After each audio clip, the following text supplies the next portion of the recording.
आम बजट 2025 से पहले केंद्र सरकार ने सरकारी कर्मचारियों को दिया नई पेंशन स्कीम का तोहफा।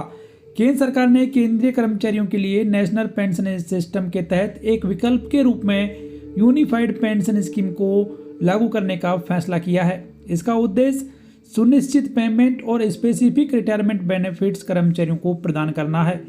मूल पेंशन के अलावा सरकारी कर्मचारियों को पेंशन के साथ महंगाई भत्ता भी दिया जाएगा। PFRDA यूपीएस रेगुलेशन की देखरेख करेगा और ऑपरेशनल संबंधी गाइडलाइंस जारी करेगा। 1 अप्रैल 2025 से सरकारी कर्मचारियों के लिए नई पेंशन स्कीम यानी कि यूनिफाइड पेंशन स्कीम लागू हो जाएगी। आपको बता दें कि जो कर्मचारी सुपर एनुएशन FR 56J रिटायरमेंट या 25 साल की नौकरी के बाद स्वैच्छिक सेवानिवृत्ति लेते हैं, उन कर्मचारियों के लिए यूपीएस के तहत सभी फायदे दिए जाएंगे। लेकिन जो कर्मचारी इन आवश्यकताओं को पूरा करने से पहले ही नौकरी से इस्तीफा दे देते हैं या डिसिप्लिनरी कारणों के कारण नौकरी से निकाल दिए जाते हैं, उन कर्मचारियों को यूनिफाइड पेंशन स्कीम के तहत फ़ायदा नहीं दिया जाएगा।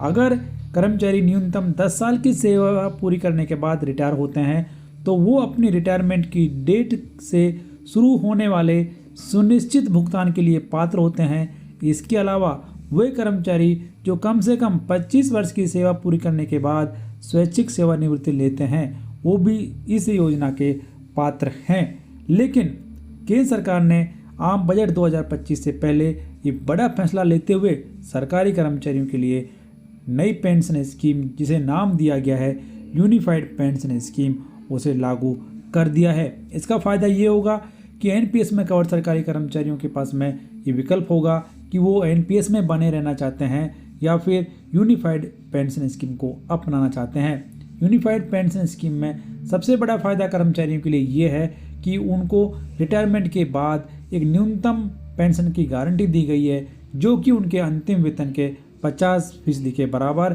साथ में महंगाई राहत भी उस पर दिया जाएगा। तो ये बजट से पहले कर्मचारियों के हित में सरकार के द्वारा लिया गया बड़ा फैसला।